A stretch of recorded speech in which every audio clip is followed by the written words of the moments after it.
just for me, a new element to that metaphor for life and the things that we're pursuing in our life, the things that we're called to, that say it's like, yes, there is energy that's going to be required to do this thing that you're passionate about, this thing that you feel called to do. It is the mountain, but this thing is lifting you up, right? Because of the energy that's required, because it will push you. It is lifting you. It is like you are evolving through this process because you're choosing to do this, because you're going ahead with this. It's going to lift you up, and you will have a new perspective from having done this. This is Way of the Artist with Brandon Colby Cook and Evan Schulte, Exploring the challenges of the creative call so that you can claim your own path and make your life a work of art.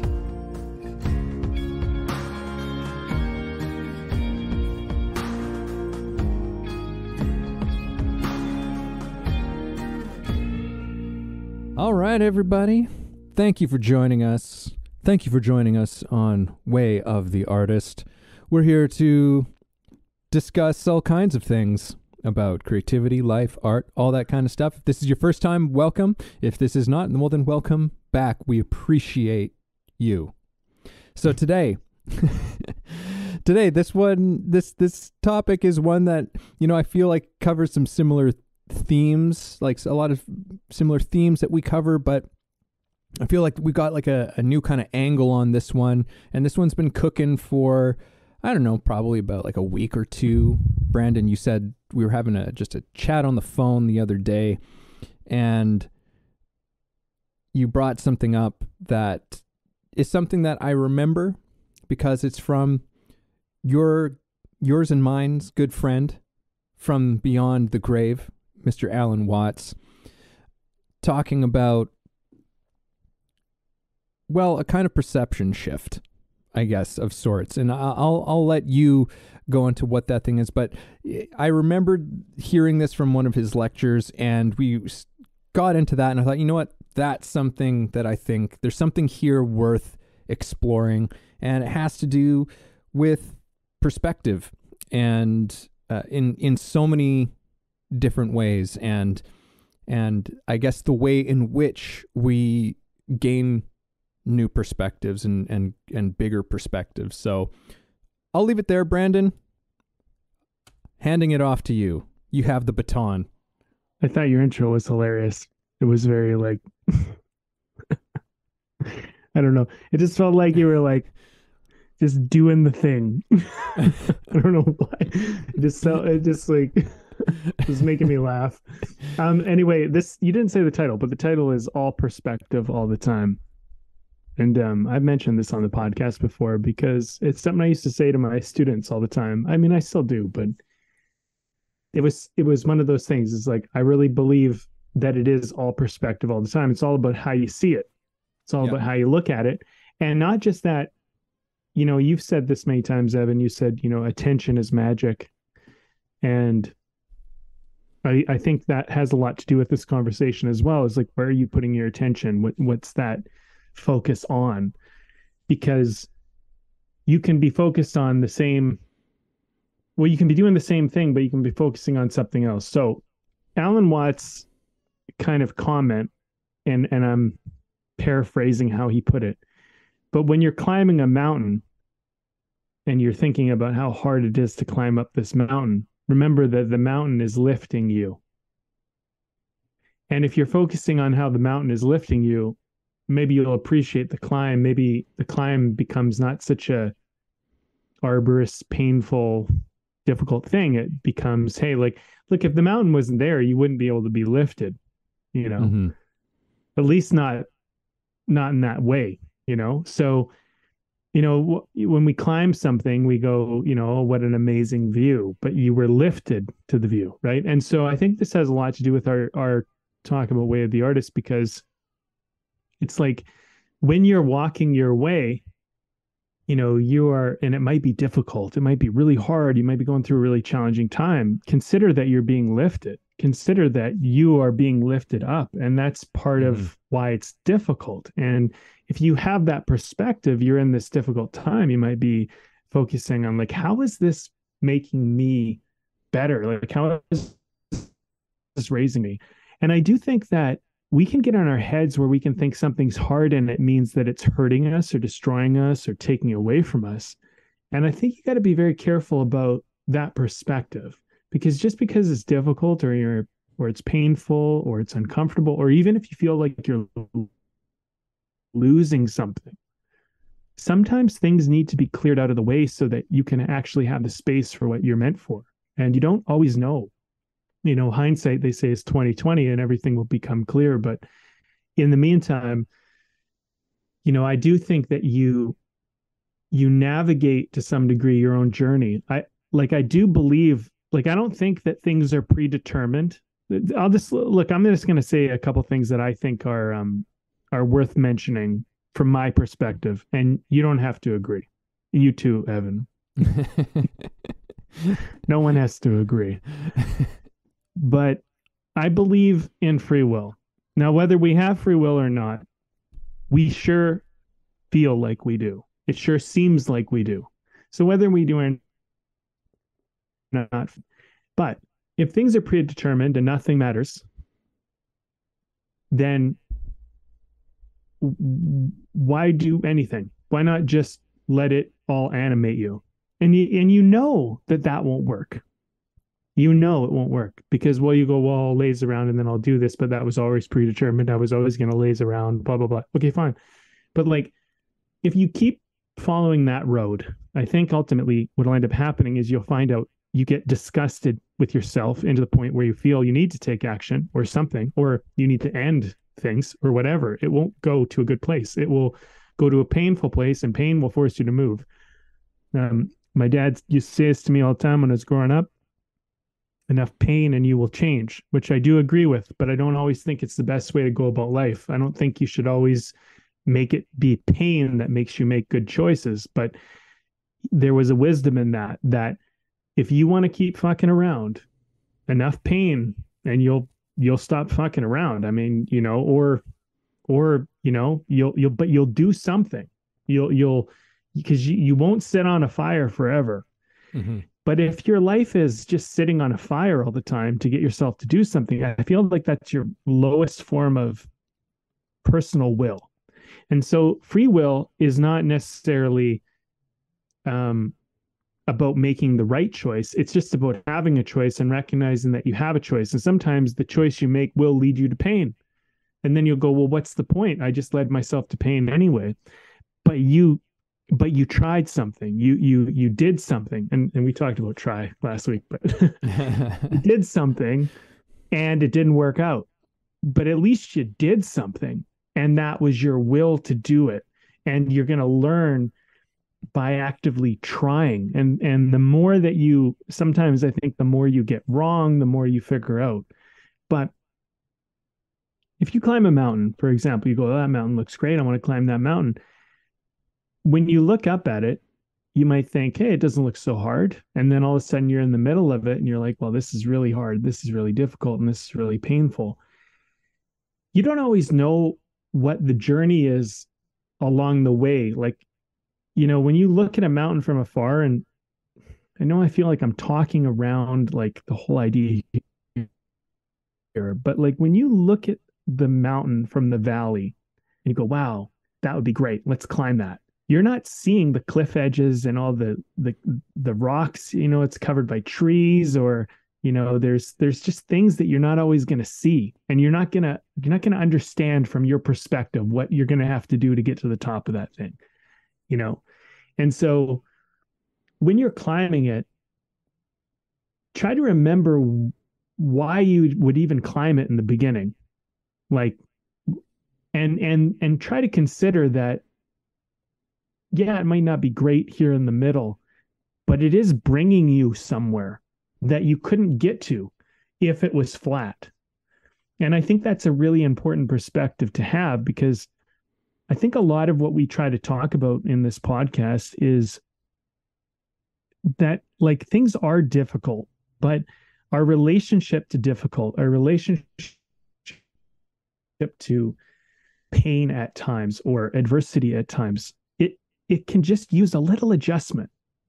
And I used to say this to people with filmmaking because they say all perspective all the time. Because, what happens is people will inevitably have a day where it's like, this doesn't always happen, but sometimes they'll have a day where it's like, oh, all of a sudden we can't get the location we planned on.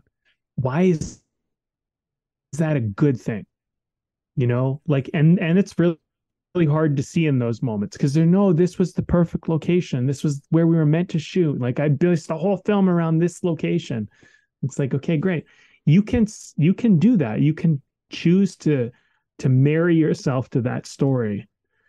But the fact of the matter is the location fell through. So maybe it means you need to delay the film. Maybe that's a good thing. Maybe it means you need to shoot in a different location. Maybe they'll say, I'll lose the actors. Okay, maybe you need to shoot with different actors. Who knows? But you're not going to know until after the fact. So you got to try to embrace it and be like, this is where I'm at. And now I gotta look at where the good is coming out of this. And it's going to make you better. Like here's another, I'll just share one other thing on this, Evan. I know I'm talking a lot.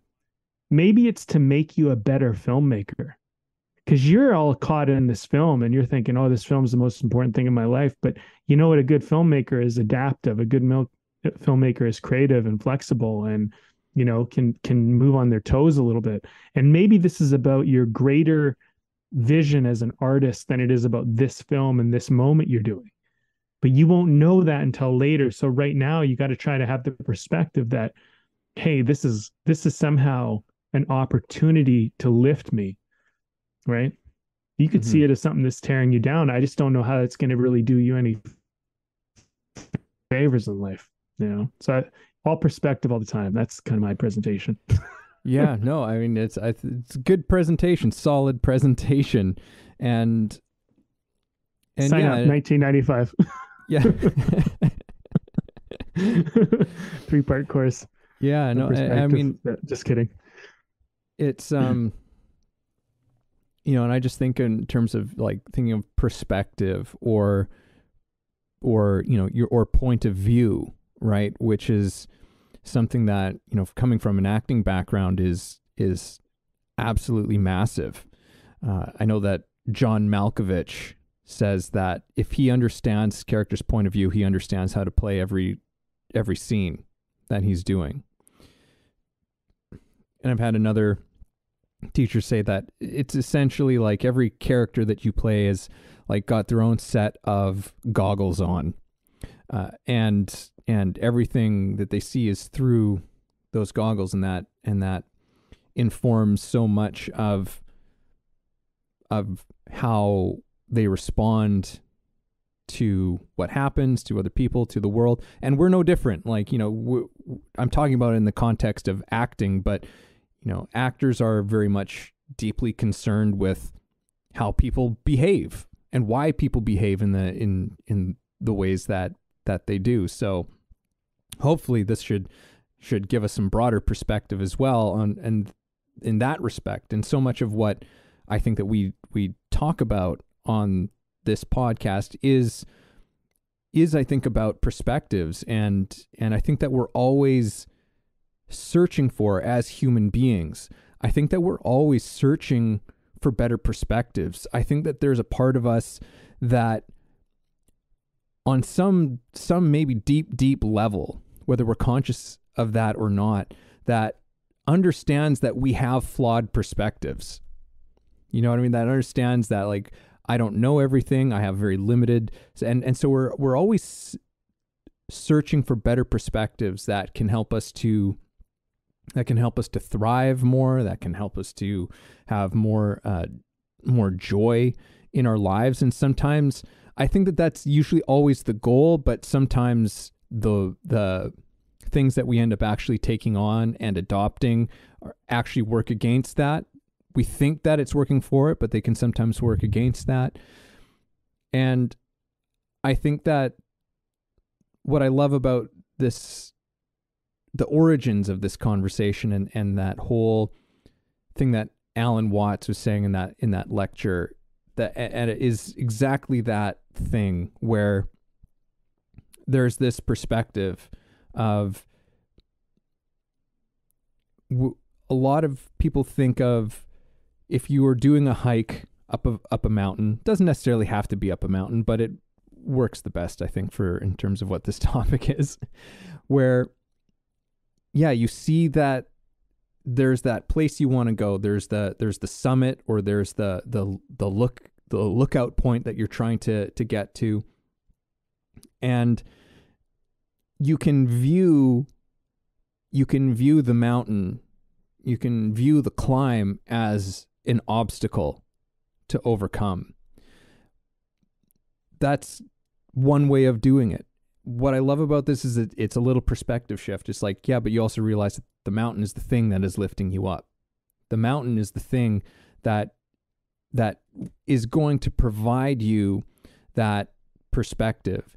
And yes, there is energy required to do this. I think that's the thing. And it's like, I think language, we were talking about this in our last podcast, it's like how powerful language is in terms of perspective. Like the language we use can greatly inform how we're seeing something, how we're perceiving something. And it just seems so inherently obvious that in this example, looking at the mountain as something that's lifting you up is a healthier perspective than one of almost like confrontation, right? Where it's like, there's me against the mountain, right? And it's like, no, what if you could view it as you with the mountain? You and the mountain are in a partnership with each other. And the mountain says like, okay, if you want the view from up here, you just have to put, there's energy required to do that, right? But through that energy, and one of the things that kind of hit me in our initial conversation about this is that it does provide you with perspective, because when you've reached that lookout, when you've reached that summit, you are gifted with a perspective you never had before, right? You are gifted with this greater view that you didn't have before. You can see a further distance. You gain a broader, bigger picture from having done that. And that was something in terms of because we've talked a lot about mountain, sort of like the mountain path, the mountain climb as a metaphor very often on this show. But there was something about this that gave me a bit of a different insight into this metaphor, which is that energy that you put into something that, yes, it does demand something of you, but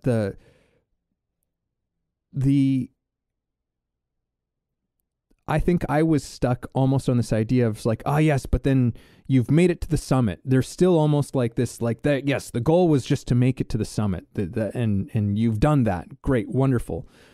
But the actual gift of the summit is the perspective.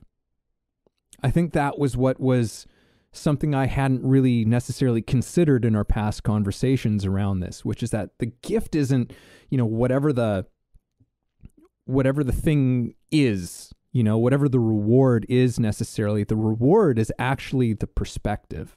The reward is now you get to have this view that you never had before. You have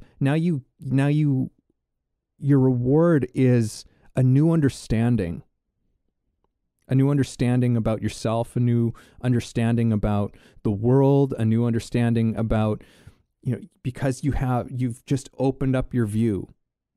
And I think that's just for me a new element to that metaphor for life and the things that we're pursuing in our life, the things that we're called to, that say it's like, yes, there is energy that's going to be required to do this thing that you're passionate about, this thing that you feel called to do. It is the mountain, but this thing is lifting you up, right? Because of the energy that's required, because it will push you.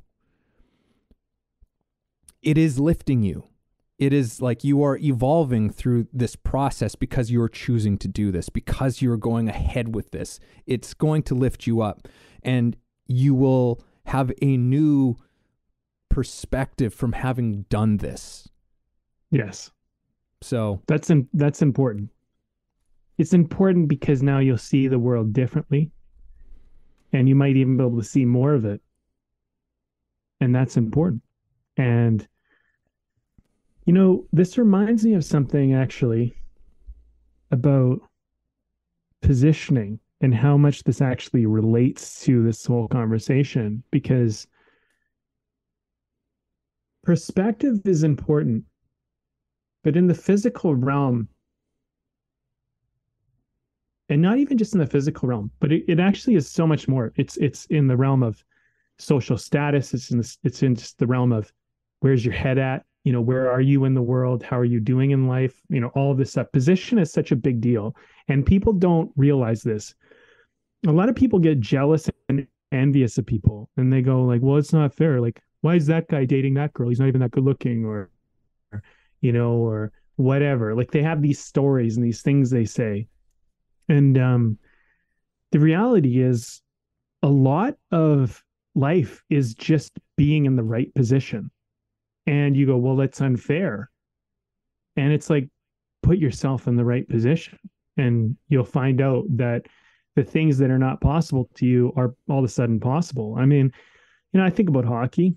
It's like you could be a really crap player and you could still score a lot of goals by simply getting yourself in the right position. You don't even have to have that much skill. If you can positionally put yourself in the right spot well enough, I mean, put the puck on net, and you score. And it's not like, it's not much different in a lot of sports and a lot of things in life. And, people meet the love of their life simply by position. It's you're at the right place at the right time with the opportunity, and you got to put yourself there. I mean, so, when you think about climbing the mountain, it's like, oh, it's going to take all this energy to climb the mountain. It's like, what am I going to do it for? Just so I can get a better view? No, not just so you can get a better view. Maybe someone can get a better view of you. It's like we're so limited in our mind, right? And I mean, all of us, myself included, we're so limited because we think that the way we see the world is reality, and it just isn't. No matter what, no matter where you are, top of the mountain, bottom of the mountain, doesn't matter where you are. Like, you don't see reality. What you see is a slice, not even a slice, a sliver, a fraction of a sliver of a fraction of a sliver of a fraction of a sliver of reality from your perspective of what reality is. That's what you get to see. And that's about as much of what people see of you as well. Even if you're famous, people don't really know who you really are. There's a tiny little fraction of truth in what you are, right? But if you put yourself in the right position, you have opportunities that you wouldn't have. So, like, let's not bullshit ourselves here. Part of why you do what you do, and I'm like anybody out there, part of why you do what you do is to get something. And, I was working with an actress, so I'm doing a bit of acting teaching now. Just, some people have asked for some help. So I said, fine, okay. Someone was doing a scene, and they're doing the scene, and they're talking to a woman, and I'm like, okay, guy talking to a woman. And I'm like, well, why are you talking to her? It's like, well, I just want to comfort her and make her feel better. I'm like, oh yeah? You just want to comfort her and make her feel better? That's really what you're up to? What do you want? Why? Why are you doing that? Like, come on, let's not bullshit ourselves. Why are you doing that? And like the savvy people on the other end of this podcast, they already know. The people who are being naive, come on, man. You're like, get real. You're up to something. Everybody's up to something. And so then we talked about it, and he didn't really have much of a choice for an objective and kind of a goal. And so it's like, okay, well, let's just say, for example, you're trying to sleep with her. I'm not saying that's the way it needs to go. Let's just say that's the idea. You got her over at your apartment, and you're just having her over here to comfort her. Okay, like maybe, but you're up to something, right? Let's just say for now you're trying to sleep with her. And he goes, okay, well, yeah. And then it started to get way more interesting, but it's like, okay, but where are you sitting? And he's like, well, we're at the dining room table. Okay. So the goal here is to sleep with this woman, and you have her at the dining room table. It's like, would it be easier if now what I'm just saying, like I'm just suggesting an idea here. I'm not saying, well, whatever, just work with me. It's a creative exercise. If you had her on the couch, would it be easier than if you had her at the dining table? Well, yeah. Why? Well, I could create physical touch. Okay. So you're limited, right? Your position has limited you. So like you got to think about that in everything you do. You know, it's like the awkward kiss. It's like if you're 3 feet away from someone and you go for an intimate kiss, it's going to be real fucking awkward unless they're really into it. If they're not, they're going to see it coming. It's going to be, but if you're super close and they're kind of in your space and they're giving you that vibe, closing that gap's going to be very slow and it's going to be very easy. And the awkwardness will be very subtle and minor. And so if they don't want to kiss you and you want to kiss them or whatever, if they want to kiss you and you don't want to kiss them, turning away from that can be very gentle and easy and socially acceptable. But someone coming in from 3 feet away trying to give you a kiss when you don't want to kiss can get really awkward. The closing that gap is just uncomfortable. You know what I mean?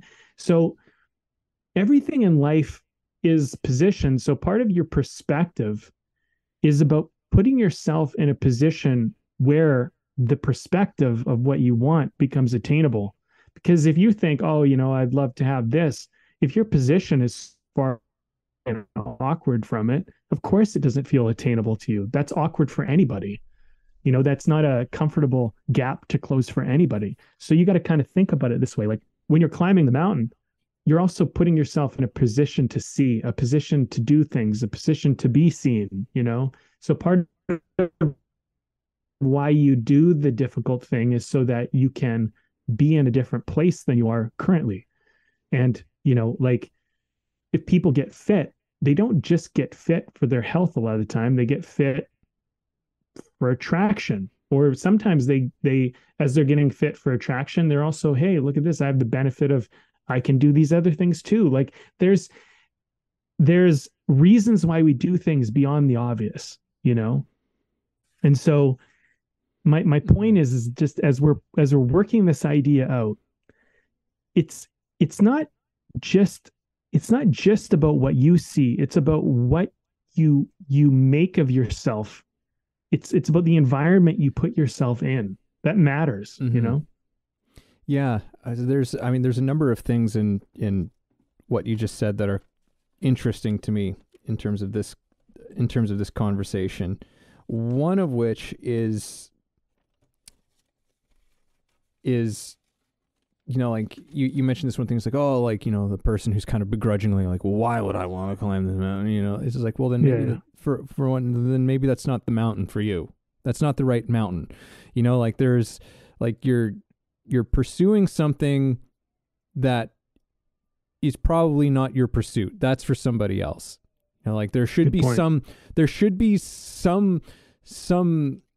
something provoked in you that makes you want to do it. It might be aware of the energy required to do it, but there's got to be something that actually sparks you to begin that thing in the first place.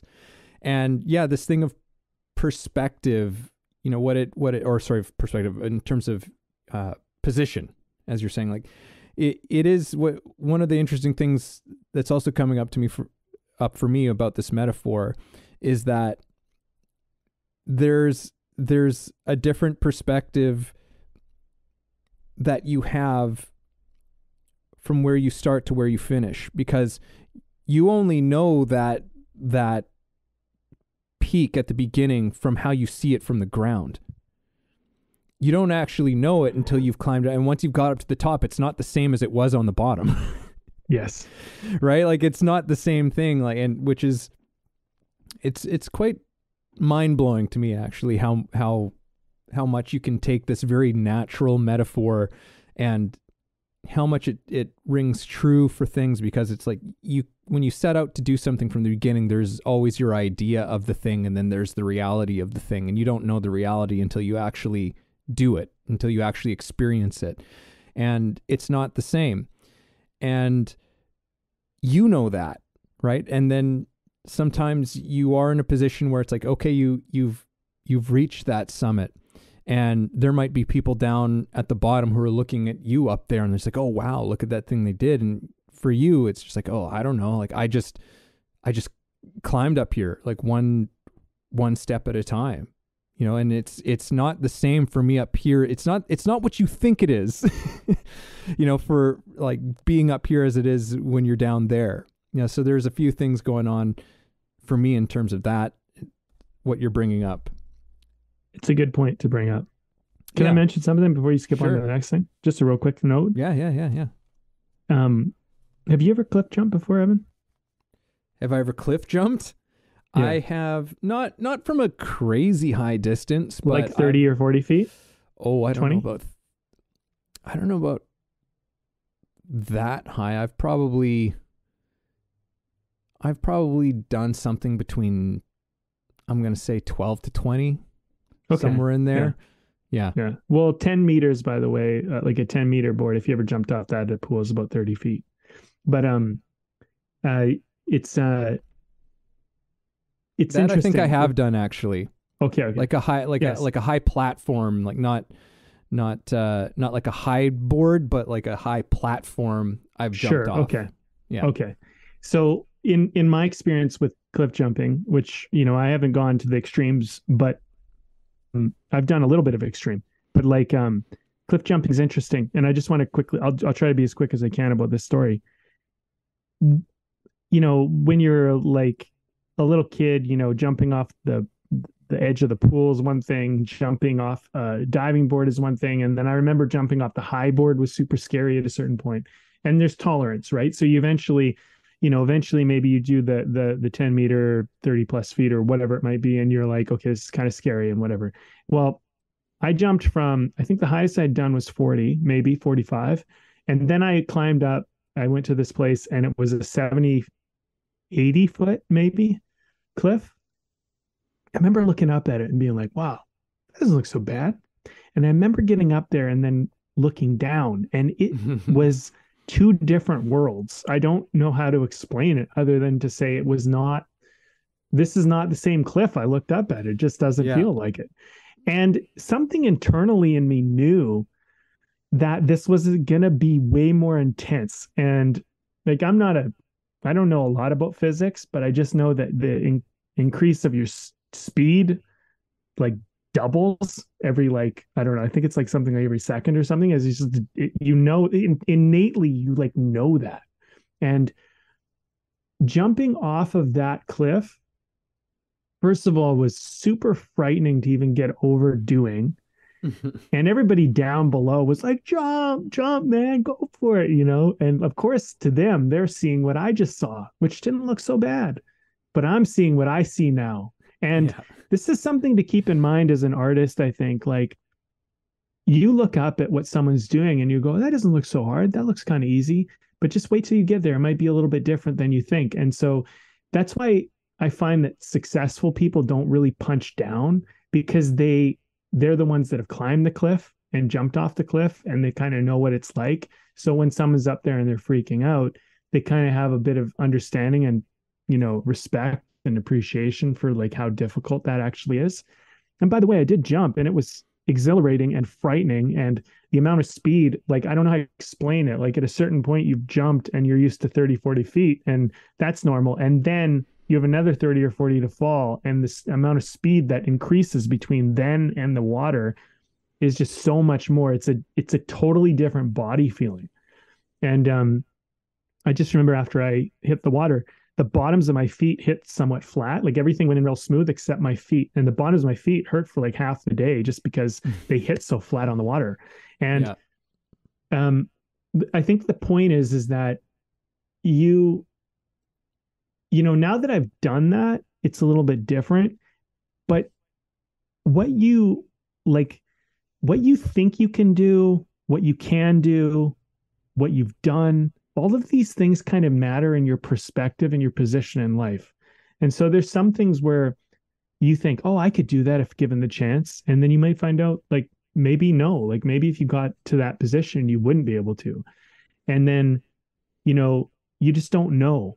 And so part of part of the thing is even deciding to climb up to the top of that cliff and even look off the edge. And also, know that if you back down, there's people watching, and there's that whole element. There's a lot of things that we can kind of throw into this mixture of what we're talking about here.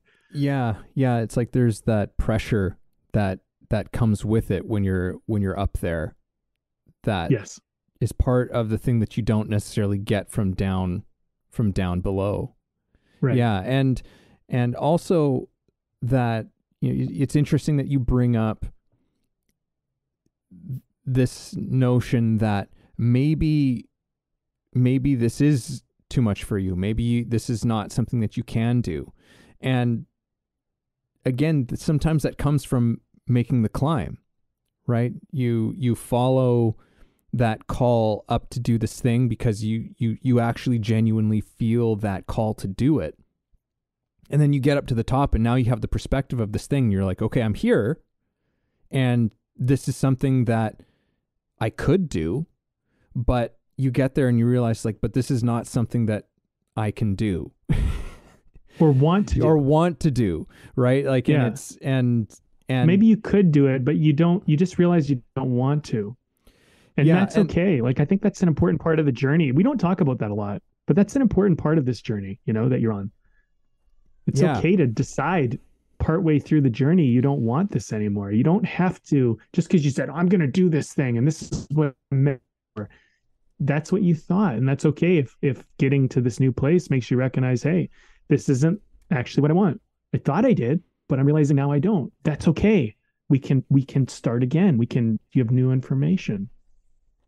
So yeah, I was thinking actually, there's sometimes on my social media feeds, it'll pop up every now and then, somebody jumping off a cliff or something, probably because I'm talking about it and it's listening to everything I say, but who knows? But I see these guys and they'll jump off of a really high cliff and they'll jump into a river that's between two rock edges, and it's super dangerous. And I look at that and I go, yeah, I'm not going to do that. To me, that's just too risky. And that might be exhilarating and fun for them. But to me, at least at this point in my life, that doesn't do enough for me to take that risk, and I can appreciate that they would do that. And I can also appreciate that I wouldn't. Now, I probably could, but I don't think that just because you can do something, you should do something either. And I think that's a trap we sometimes fall into, because we're like, I can do it, so maybe I should. And it's like, well, just because you can doesn't mean you should. Sometimes we can do a lot of stuff, but we shouldn't do. Hey everybody, this is Evan, and this episode is brought to you by my book. Yes, I recently released a book called The Actor's Awakening, Connecting Spirituality to Craft. Expand yourself as an actor and your craft through a spiritual perspective. Take a journey that will explore universal philosophies and insights to help you understand human nature in a profound way, and develop practices to take your work to another level. Again, that's The Actor's Awakening, Connecting Spirituality to Craft, available on Kindle and paperback on Amazon. And as always, if you like the show, please subscribe. Well, yeah, and extreme sports are definitely a thing, and I think that it's such an evocative and provocative thing for us because it takes a certain type of person to do it. And it's also, in many ways, it's such a clear embodiment in so many ways of pursuing something that doesn't really make a whole lot of logical sense. But I understand it in the sense that someone who's involved in an extreme sport of some kind is like, that's where you feel alive. And it's the same for artists. Why artists do what they do, it's because it's like, why would you choose to get into the arts and try and make a living doing the arts? Like, it's fucking crazy, in its own way. And I'm sure there's probably a lot of people in extreme sports who'd be like, oh, I could never try and make it this way or whatever, and so there's that whole element of different strokes for different folks too. But it comes down to what is the thing that makes you come alive in your life. And for some people it means crazy cliff jumping and what's the wingsuits and like that shit. Just like I when I see guys on wingsuits just like flying so close to the ground in between trees and canyons, I'm just go like, you got to be out of your mind. Or free climbing, and it's so exhilarating just to be an observer of something like that. And I'm happy to just be an observer of that and have somebody else vicariously live out that fantasy for me, right? Because I'm not about to start going and free climbing mountains. Like that's just that's just not in my makeup, and nor do I feel particularly compelled to pursue something like that. But what is the thing that brings you to life? And I've said that a few times now, but like that's to me so much of and that's the artistry of extreme sports in many ways. Like it's because anything can be brought to artistry, and it's like, well, what is that thing? It's like, what's the thing that makes you come to life? And that is where you can find your artistry, right? It's not necessarily just one thing. It could be many different parts of your life, different aspects of your life. It's not just necessarily your vocation, even though vacation is very much a big part of what we do with our lives and what gives us a sense of meaning in our lives. But there's also our relationships with people. Who are the people in your life that bring you to life? Who are those individuals that bring you inspiration and passion and make you feel something expansive, I guess. So there's all kinds of parts of our lives where this whole thing applies. And I think that's, the artistry of life is finding those things and nourishing those things, putting your energy into those things, into those mountains, because those are the things that bring you the perspective in life. And life, if we're bringing out the conversation even further, like life is so much of just about learning what this whole thing is, who you are, and what you are. And that's, there's this massive mystery that we are to ourselves, and that the world and the universe is to us. And that's, I think, just really what we're all exploring. And to me is the thing that creates, maybe it's not a necessity, but at this point I'll call it a necessity. It's that mystery that necessitates art to me, because art is so much about just people trying to say something about this thing, in a way that actually feels like it expresses it truthfully, because it is so big, because it is so, like when you look at so many of the wisdom traditions, I'm trying to remember, there was this, there's some story, and I'm failing to like remember how it all goes accurately. I think it's like an old Buddhist story or something like that, where there was a student, he went up to this master and he said something to the, I apologize to anyone who knows this story, and they're probably like, oh no, but hopefully I can convey the point of it. But he goes up to the student goes up to this master and says something like, isn't it true that all things are the Buddha? And the master says, it's like, it is true, but it's a pity to say so. And as I understand this story and what it's conveying, is that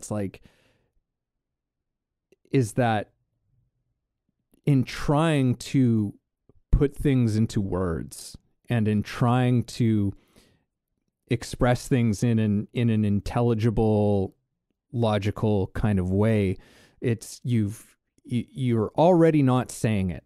You're already not able to really say what the thing is, because the thing is so big. The thing is so massive that you can't possibly say it. And art is so engaged in trying to say the unsayable. And in many ways, it's like it is an impossible task that artists are involved with. It's like you're pursuing something that you will never really fully be able to do, but you might come close. And it's those moments where you come close to it that are so profound, that are so, that not only for yourself, but as someone who's an audience or a witness to it, you know, like you can think of a song, a movie, a poem, something that like when you hear it, read it, see it, it makes some part of you come alive, because there's some, it's saying something to that mystery of life that you recognize, that you can feel it, you can sense it. I know I'm just kind of, I'm waxing a little bit poetic, I guess, right now, but I don't know. To me, that's, you know, that's one of the things of art. It's the things that make us come alive, and it is offering perspective at the same time. You know, it's like, it's trying to find that expansive view of life itself and what it means to be alive. Yeah, you know what, oh man, I don't know. There's a bunch of stuff I was thinking about as you went on. Let me start with this one. It seems to still be resonating. You know, for acting, for me, like I don't know if acting was really something that I was a good fit for, based on kind of the way I grew up. And like maybe, like I'm just sharing a little bit of personal bit. This is something I've been thinking about. Maybe I had sensitivities and that were kind of good for acting, and you know, they're available to me. For so much of my like early years, I was like kind of a bit of a shell of a person, because I had this protective kind of buffer between me and the world. And I was thinking about this because when I was in my early 20s, or my early 20s, all my 20s actually, I kept getting close to these roles, like some big roles. And I kept getting this feedback. It's like, everything's really great. We just like, he's just not quite emotionally available. We need more emotion. It was like always the feedback, time after time and time again. And I would keep the feedback. I have this document, and it's just like over and over. It's like be more vulnerable, get more into the emotion, just tap in a little bit more. And I would try and I just couldn't do it.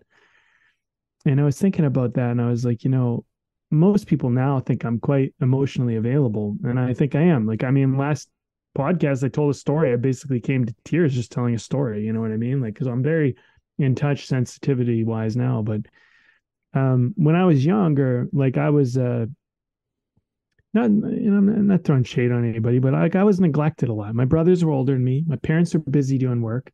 I spent a lot of time with, like, we had a nanny, and you know, and then I kind of like just learned to kind of be on my own a lot as a kid. And then I went to, you know, I went to high school and middle school, high school, and I was kind of a bit weird for that reason, because I wasn't being socialized probably enough, and I wasn't really having a lot of support. And so, you know, I started getting bullied. And as I got bullied, I started to like isolate even more. I started to kind of be like, well, you know, I'm going to do my own thing. Like, fuck people, you know, like, and some bullies were really mean to me. They were, you know, and kids would make fun of me, and they, you know, and I was a sensitive kid, and they would pick on me about that. So I learned, you know what, you got to hide that shit away. You got to tuck that shit in. You got to figure out how to navigate this world and not, you know, not be a wimp, basically. And then, you know, as I went to college, you know, early on, I got burned by a girl that I dated, and it really broke my heart, and I really felt very vulnerable. And I just, you know, these moments in your life. And so I learned, and I remember there was this point in my life. I remember just being, I was like in my late teens or early 20s. And I remember being like, I just don't want to be in pain anymore. I don't want to hurt anymore. I don't want to like, I just don't. And so I just learned to like, not through drugs or alcohol or anything like that. I just learned to like mentally numb myself. And then I was an actor, and it was problematic because when you're an actor and then all of a sudden you're being demanded to be emotional, it was a contradiction with my life. And so you kind of can't have it both ways. Either you have to be sensitive and open and raw, or you have to like, or you have to like, you have this numb shell. And I'm sure a lot of people can relate to this. I'm sure a lot of men can relate to this because, we're taught, we can't cry. You can't do that. You can't, and you get picked on. And we know that. And so, acting though, because I was so like, I just wanted to do it for some reason so much, it forced me to keep going back, keep going to class, keep trying. And eventually I just broke down that shell, and I eventually became courageous enough to be emotional and be myself and share my feelings and not judge my feelings, and also be accepted for having an emotional depth in a life and actually seeing it as a good thing. But had I not had acting, I don't know if I ever would have done that. So my point is that acting was the mountain that was lifting me.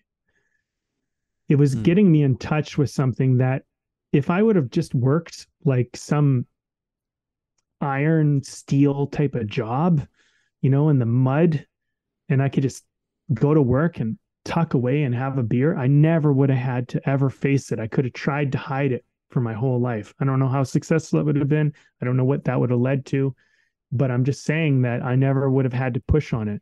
So acting was very hard for me, and I didn't get necessarily the success I set out to get early on. But in some ways, I don't think that's what it was about for me. I think acting was kind of a necessary thing in my journey, which actually was serving me to be better in my life and to be healthier in my life, and just to be somebody who, didn't hide away from the world. And so it's been such a gift that way. I don't know if I had any business being an actor, but for some reason I wanted to do it. And so I think in some ways, following that thing was the best thing I ever did, even though I was like probably the worst fit for being an actor because I was totally emotionally unavailable and totally not willing to open up. But in some way I was, you know what I mean? Like it's kind of, and so I kind of share the story because I think like maybe you're up to something and like maybe it's doing good for you in ways that you don't even realize, you know what I mean? And look, I mean, now I feel like, wow, like if I really chose to be an actor, I could probably do a pretty good job. But the thing is like, I don't even know if I want to act anymore. And that's the weird thing about it. It's like, so maybe I never really wanted to be an actor. I don't know. That's kind of the bizarre thing about it. But it's definitely helped me in other areas of my life. That's for sure. Yeah. And it, to me, it speaks to that whole thing of there's that perspective from the bottom and perspective from the top. Because we can look at the story that you just shared as, from the bottom, you imagine looking at the top, it's like, okay, that's being a big famous actor winning Oscars and, whatever the hell else is going on in your head. And you do the climb and you actually make it to the top there. But again, it's not the same up there at the top as it was from when you were at the bottom. Right, when you're looking up at that thing, but you still gained this perspective. There's still this thing. It's just not what you thought it was because you didn't know what it was like from the bottom. You didn't know the climb up, and you didn't know what the view was from up there. And it's interesting. I think this was a couple of years ago now. I was visiting some family friends at their place in the interior. That's in British Columbia. And we were just having a conversation and one of the people there, like I did not know them well. They were like a family member of the family that I wasn't super acquainted with, and was just talking a little bit about what I did. And I was just like, oh, like like I came up in acting and mostly an acting teacher, and I wrote a book, I do a podcast and whatever. And this one person said, she was like, she was like a jack of all trades, a master of none. And which I thought was kind of like I get where she was coming from, but kind of a ballsy thing to just say to somebody you don't really know to a certain extent. But it was interesting because there was a mild part of me that was annoyed, but it wasn't the main thing, because I was actually quite calm about the whole situation, where I just went, just like, well, actually, no, I really gave acting, like, I really pursued that hard for a long time, and it was an interesting moment, because it was like in this moment of it being challenged, of this thing that I had spent so much time and energy in my life doing.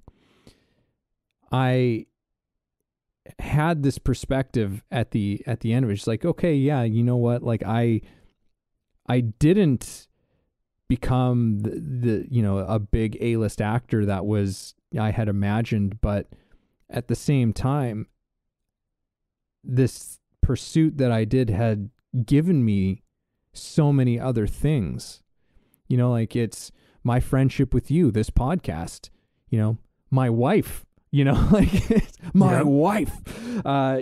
There was your child, my child, and teaching even as well. Like there's just I got this, I've received this kind of view, and it's not even like that thing's over, because acting and the pursuit of acting has and continues to inform so much of my life and how I view life. Like so much of the things that we talk about on this podcast, like I'm running it through a filter of acting.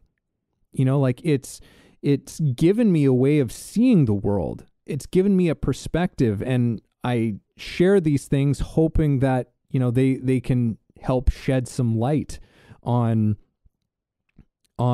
again, this thing called life that we're all somehow a part of, right? And and I am just one perspective, and you bring another perspective from a different angle, some that we have in common, but some that are different, and just as everyone else does. And I think that when we pursue the things that bring us to life, to come back around to that term, but when we are involved in that, when we are involved with climbing those mountains that speak to us, that call to us,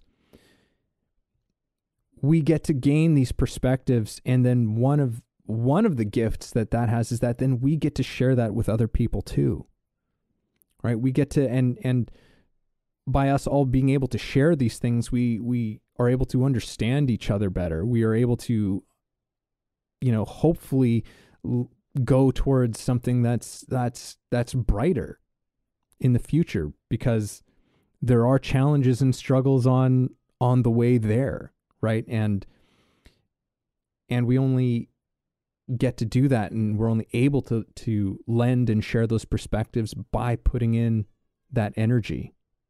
Mm-hmm.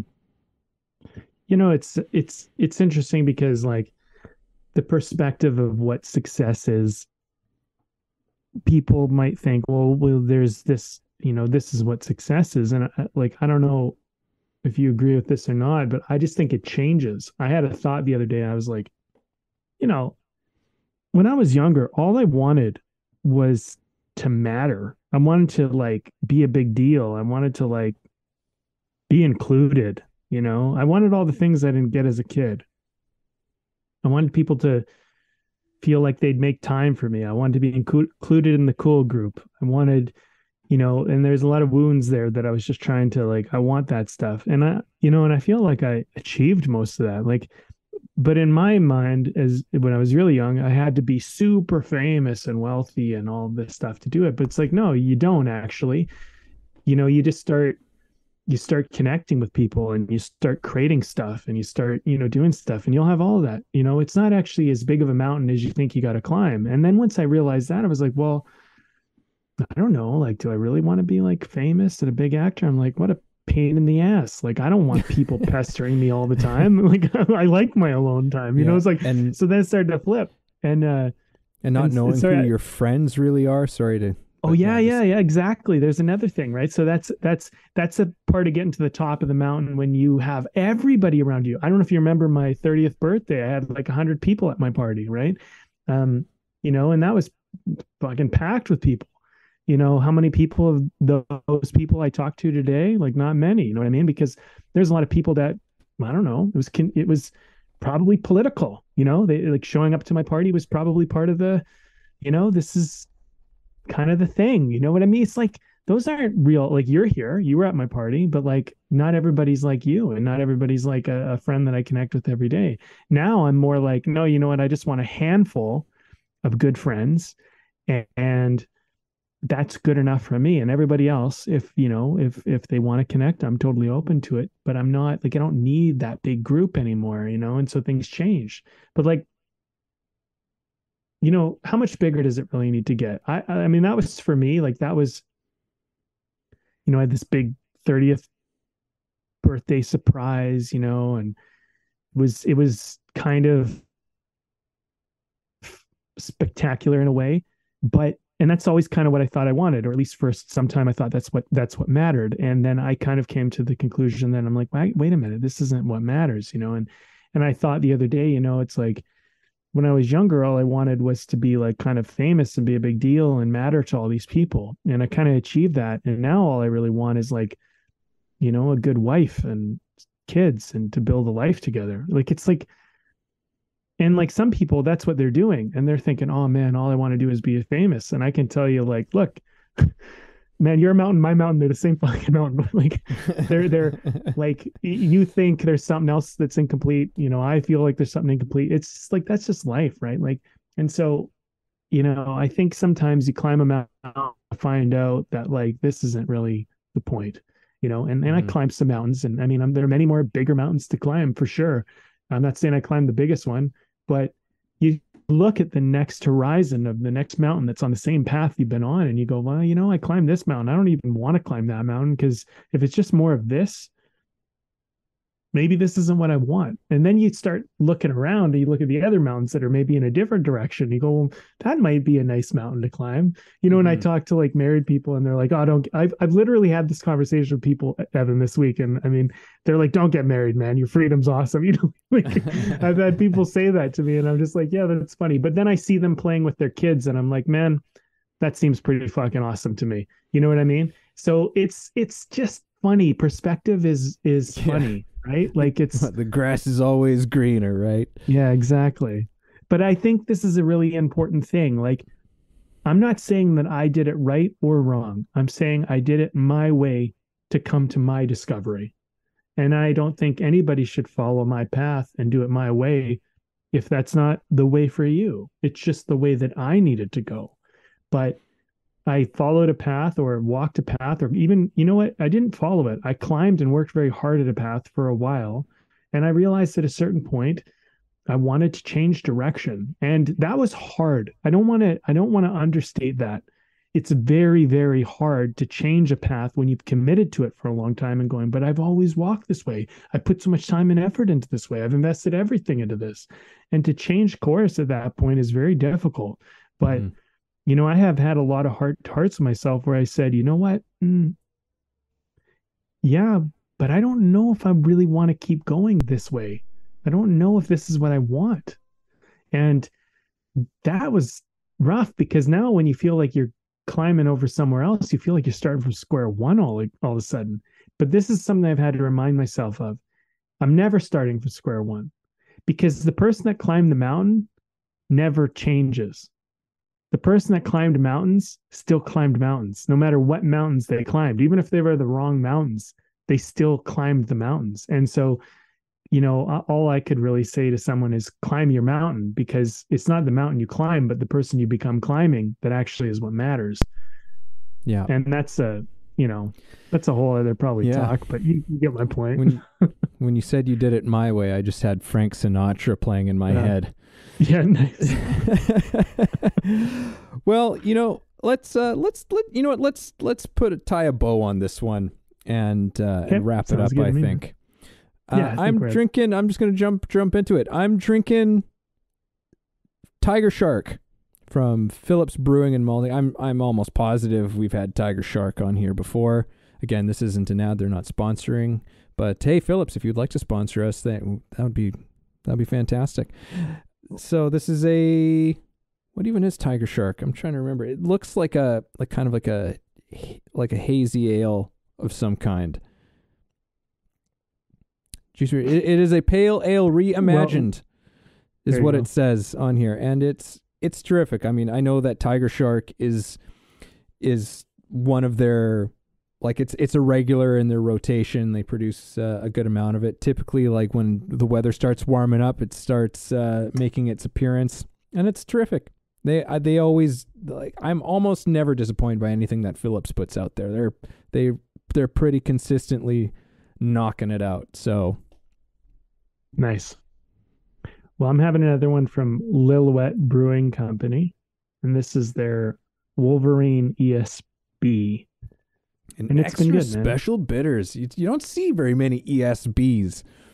I At least know. not out when I in our see part of them the world. around, I usually go for them these days. It's funny because I don't know. There was a time when I didn't always kind of like that type of beer, but now I seem to like it a lot. So It's like I don't know. It's like a Things toned happen. down IPA.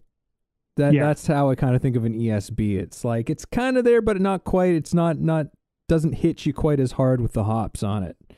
So they're good. Yeah, I agree. I think that's one of the hardest things for people when they're kind of entertaining it. It's like the hops is just too much.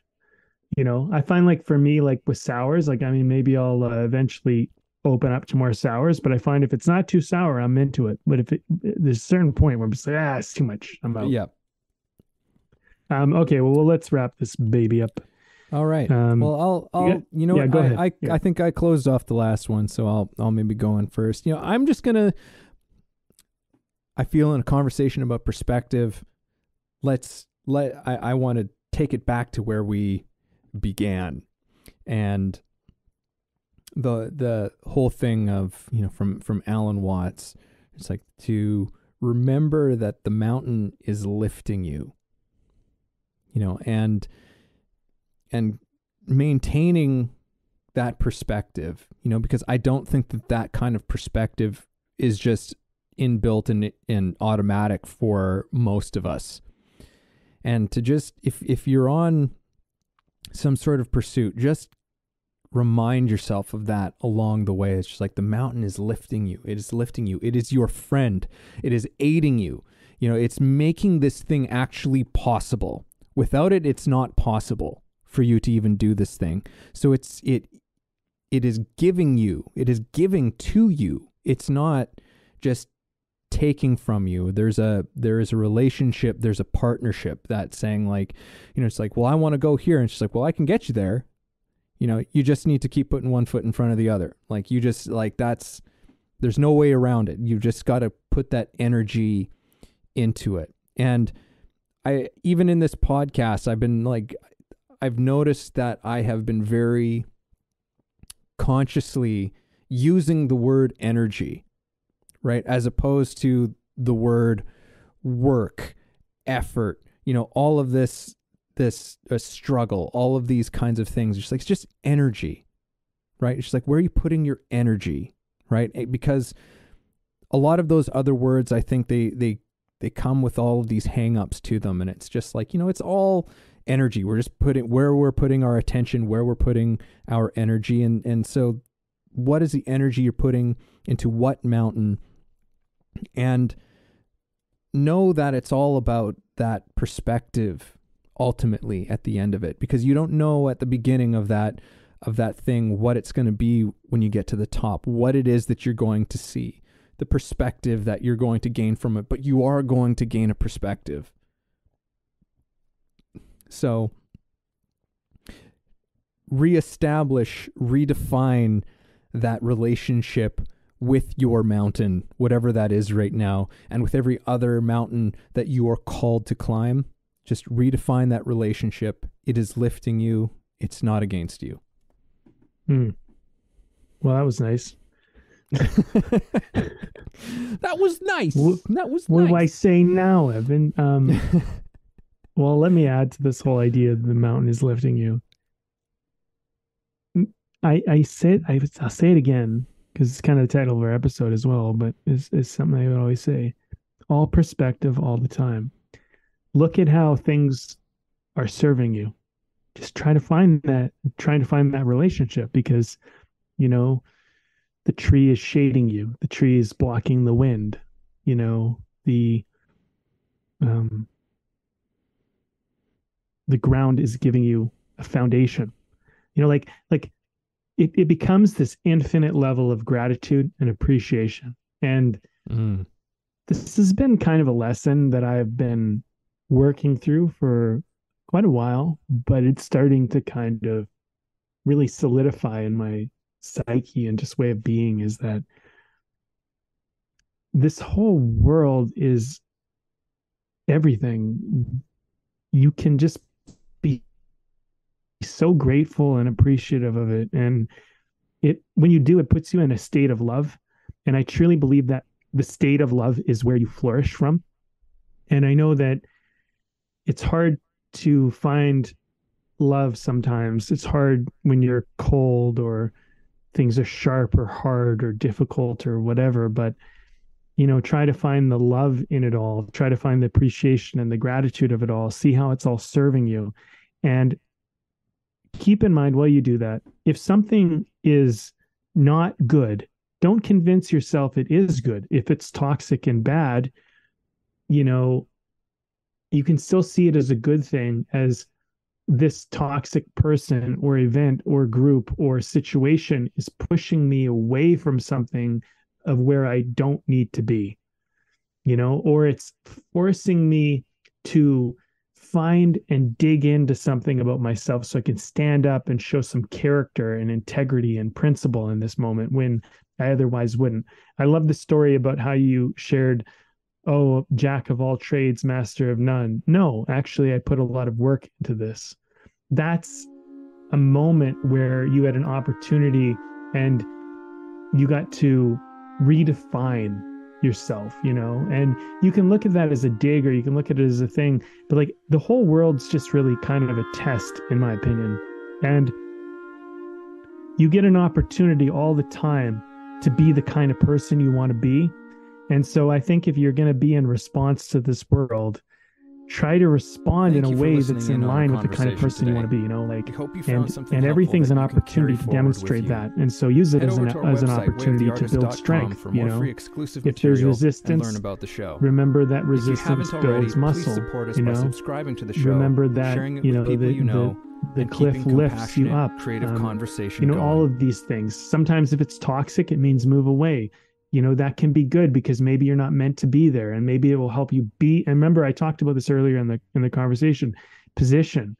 Sometimes a toxic thing gets you out of a position you shouldn't be in and puts you into a position you need to be in.